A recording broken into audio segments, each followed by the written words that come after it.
Birinchi kecha, ya'ni chimildiqqa qanday tayyorgarlik qilish kerak? Bundan oldingi YouTube sahifamizga joylagan videoyimizda uylanmoqchi bo'lgan bo'ydoq do'stlarimiz uchun ajoyib zo'r maslahatlar berdim va qanday tekshiruvdan o'tish kerakligini aytdim. Hozirda birinchi kecha, ya'ni chimildiq qanday o'tish kerak, qanday tayyorgarlik qilish kerak va qanday oson o'tkazsa bo'ladi degan savollarga javob olamiz.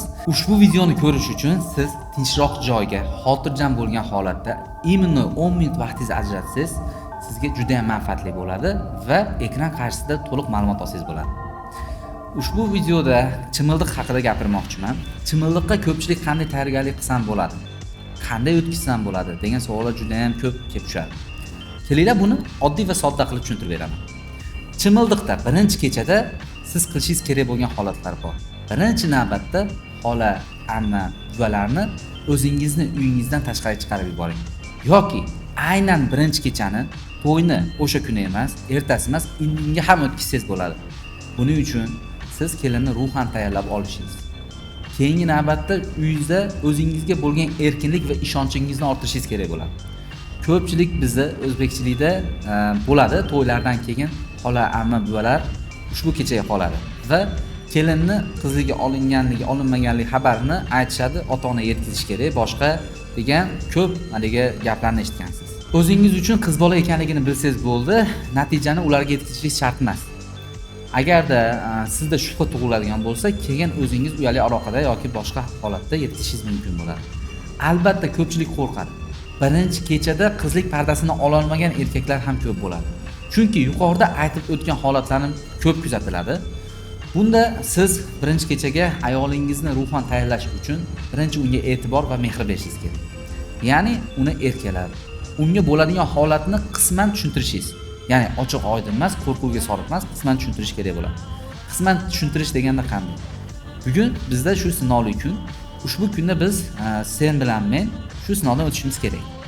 Va sen o'zing qancha bo'sh qo'ysang, yengil qo'ysang, ushbu kecha juda ham ajoyib o'tadi degan holatlarni unga yoritishingiz kerak. Va o'zingizni, unga yaqinligingizni, unga yaqin inson bo'lganingizni tushuntira biling.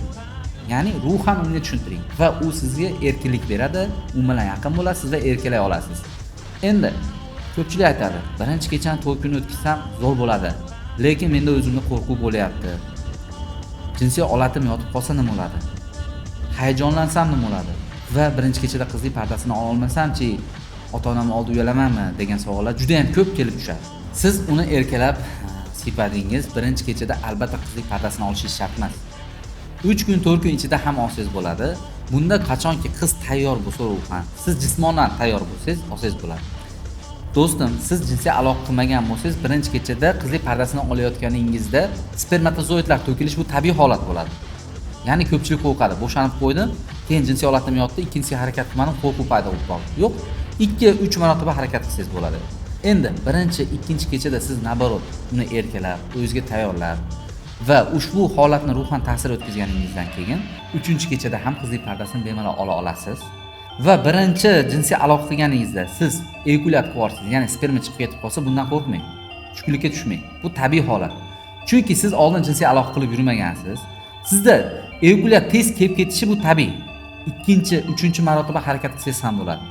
Endi eng yaqin do'stona maslahatim ushbu paytda siz erkalaganingizda, birinchi kechada qizlik pardasini olmoqchi bo'lganingizda, oldingizda hech qanday sizga to'sqinlik qiladigan odamlar bo'lmasligi va xonada o'zingizga bo'lgan sharoitni, muhitni yaratishingiz.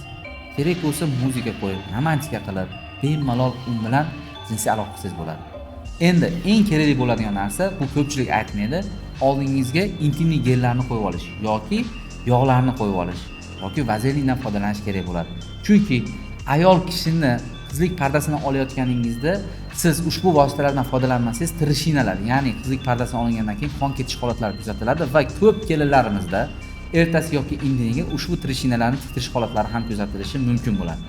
Shuning uchun ushbu vositalardan foydalansangiz, qizlik pardasini olishingiz osonroq bo'ladi va unga og'riqsizroq bo'ladi.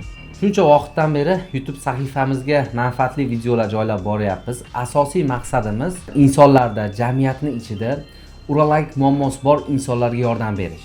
Ya'ni jinsiy olatda muammo bormi? Qiyshiqlik yoki jinsiy olat turmayaptimi? Yoki farzandsizlikdan qiynalanyapsizmi? spermogramma tahlillarida sizda urug' ko'rsatkichlar 0 ko'rsatyaptimi? Farzandingizni muayiklari o'z yorug'i xaltasida emasmi? Unda quyidagi nomerlar orqali bizga murojaat qiling. Biz sizga sifatli ma'lumot va sifatli yechimlar qilishga harakat qilamiz. Endi siz ushbu holatni birinchi kechada olishingiz shart bo'lmaydi. Ikkinchi, uchinchi, to'rtinchi, beshinchi kunlari ham olsangiz bo'ladi. Qachonki u ruhan tayyor bo'lsa. Shuning uchun boshida videoda aytib o'tdim. Sizni ayolingiz halol ekanligini o'zingiz bilsangiz bo'ldi. Xola ammasiga uni olib chiqib ko'rsatishingiz shart emas. Endi ko'pchilik aytadi. Xo'p, qizlik pardasini oldim. Har kuni jinsiy aloqa qilsam bo'ladimi deyshadi. Yo'q, shoshmaslik kerak. Jinsiy aloqa qilishni 2-3 kundan keyinga qoldiring. Chunki ayol ruhan birinchi zarbani oladi va og'riqli zarbani olishi mumkin bo'ladi. Ba'zi ayollarda og'riqli o'tadi, ba'zi ayollarda yo'q. Qancha qo'rquv bo'lsa, ushbu ayolda og'riqli o'tish ehtimoli yuqori bo'ladi. Qo'rquv kamroq, hayajonlarni siz bosa olsangiz va ruhiy tarbiya qila olsangiz, unda qo'rquv bo'lmaydi, og'riqli bo'lmaydi. Endi siz birinchi kechada jinsiy aloqa qilib qizlik pardasini oldingiz va yana 2-3 marta aloqa qilmoqchisiz.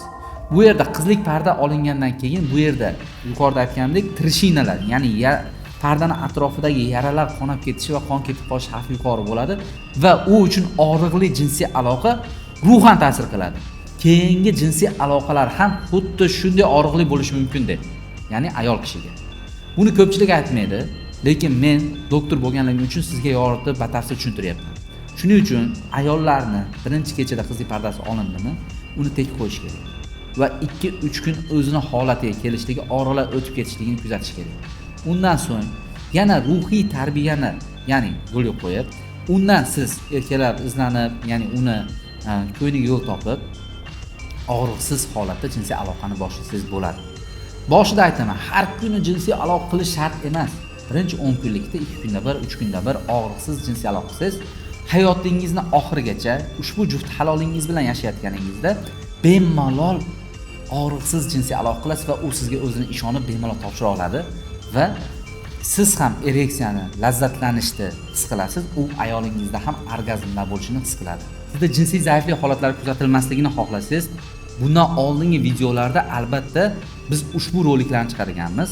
Ushbu videolarni birma-bir ko'ring, albatta siz uchun manfaatli bo'ladi va bemalol siz jinsiy aloqani qilasiz, lazzatlanasiz. Ushbu videolardan ham to'liq ma'lumot olsangiz bo'ladi. Ushbu videoni yaqinda uylanmoqchi bo'lgan do'stlaringizga yuborib qo'yishni unutmang. U uchun va siz uchun ham manfaatli bo'ladi. Albatta sizga rahmat aytadi. Videoga bitta like bosib, kommentariyada izohlar qoldirishni unutmang.